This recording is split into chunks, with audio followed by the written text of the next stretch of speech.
കണ്ണൂരിലെ ചെറുതാഴത്തുകാർ ഇപ്പോൾ ഒരു സ്വപ്നത്തിൻ്റെ പിന്നാലെയാണ്. കുട്ടികൾക്ക് കളിക്കാൻ നാട്ടിലൊരു മൈതാനം വേണമെന്നാണ് അവരുടെ ഏറ്റവും വലിയ ആഗ്രഹം. ആ സ്വപ്നം അല്പം കൂടി വളർന്ന് സ്പോർട്സ് സിറ്റി എന്ന പദ്ധതിയിലേക്ക് വരെ എത്തിക്കഴിഞ്ഞു.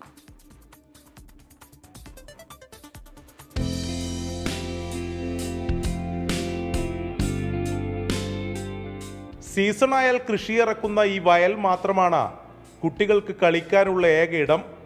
സ്വന്തമായൊരു മൈതാനം വേണമെന്നത് ഈ ഗ്രാമത്തിൻ്റെ കാലങ്ങളായുള്ള സ്വപ്നമാണ്. അതിനായി ഒരു നാടൊന്നാകെ ഒരേ മനസ്സിലിറങ്ങി. മൈതാനത്തിനായി സ്ഥലം കണ്ടെത്തിയപ്പോൾ സ്വപ്നം അല്പം കൂടി വളർന്നു. ആദ്യഘട്ടത്തിൽ ഒരു ഫുട്ബോൾ ഗ്രൗണ്ട് മാത്രം ഉണ്ടാക്കണം എന്നുള്ളതാണ്. കുട്ടികൾ കളിക്കാൻ കളിസ്ഥലം ഇല്ലാത്തൊരു ഘട്ടത്തിലാണ് അങ്ങനെ ഒരു ആലോചനയിലേക്ക് വന്നത്. പിന്നീട് അവിടുന്ന് അങ്ങോട്ട് നമ്മുടെ പ്ലാൻ കുറച്ചുകൂടി വലുതാവുന്നൊരു നിലയുണ്ടായി. കാരണം പ്രദേശത്ത് ലഭിക്കാനിടയുള്ളൊരു സ്ഥലം 1.5 ഏക്കറാണ്. സ്വാഭാവികമായും ഫുട്ബോൾ ഗ്രൗണ്ടിന് വേണ്ട ഏക സ്ഥലം 70 സെൻറ്റിനകത്ത് മതിയാവും. പിന്നീട് ബാക്കിയുള്ള 80 സെൻറ്റിൽ എന്ത് ചെയ്യാമെന്ന നമ്മുടെ ആലോചനയാണ്. സ്പോർട്സ് സിറ്റിയുടെ മിനിയേച്ചറാണിത്. ഫുട്ബോൾ കോർട്ട് മുതൽ ജിമ്മും സ്വിമ്മിംഗ് പൂളും അടക്കം ഇതിലുണ്ട്. ഇത് സ്വകാര്യ വ്യക്തിയുടെ അധികാരത്തിലുള്ള ഇതാണ്. അപ്പോൾ സ്വന്തമായിട്ട് ഒരു കളിസ്ഥലം വേണമെന്നുള്ള ഒരു പ്രൊജക്റ്റുമായിട്ട് ബന്ധപ്പെട്ട് ഈ 1.5 കോടിയുടെ പ്രൊജക്റ്റിലേക്ക് നമ്മൾ നീങ്ങുന്നത്. നാടിൻ്റെ എല്ലാം സപ്പോർട്ടുണ്ട്, പുറത്ത് അതുപോലെ തന്നെ വിദേശത്തും കുറേ ആൾക്കാരുണ്ട്, അവരുടെയൊക്കെ സപ്പോർട്ടുണ്ട്. ചെറുതായതിന് മൊത്തം ഒരു പ്രൊജക്റ്റായിട്ടാണ് ഇത് നമ്മൾ മുന്നോട്ട് കൊണ്ടുപോകുന്നത്. പദ്ധതി പൂർത്തീകരിക്കാൻ 3 കോടിയിലധികം രൂപ വേണം.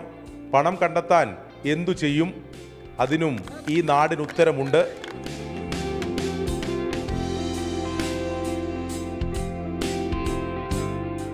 ജനകീയ കൂട്ടായ്മ കാറ്ററിംഗ് ആരംഭിച്ചു. വിവിധ ചലഞ്ചുകൾ, സമ്മാന കൂപ്പൺ, അങ്ങനെ നാട് ഒത്തുചേരുകയാണ്. 1.5 വർഷം കൊണ്ട് പദ്ധതി യാഥാർത്ഥ്യമാക്കുമെന്ന നിശ്ചയദാർഢ്യത്തോടെ എല്ലാ കല്യാണ കേന്ദ്രങ്ങളിലും നിശ്ചിത പൈസ വാങ്ങിച്ചിട്ട് സേവനം എന്ന രീതിയിൽ ഇവിടെയുള്ള മുഴുവൻ യുവാക്കളും അവിടെ പോയി സദ്യ വിളമ്പി കൊടുക്കുകയും കിട്ടുന്ന കാശ് ഇതിനു വേണ്ടി സ്വരൂപിക്കുകയും ചെയ്യുന്നുണ്ട്. ഒരു സ്ഥലം വാങ്ങാൻ വേണ്ടിയിട്ട് 1.5 കോടി രൂപ വേണം. അതിന് വേണ്ടിയിട്ട് അമ്മ എല്ലാവരും കൂടി ഇറങ്ങി.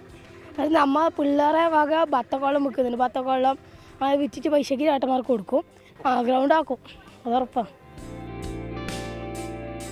മിഥുൻ ചാത്തോത്തിനൊപ്പം അരുൺ പൂപ്പറമ്പ, 24 കണ്ണൂർ.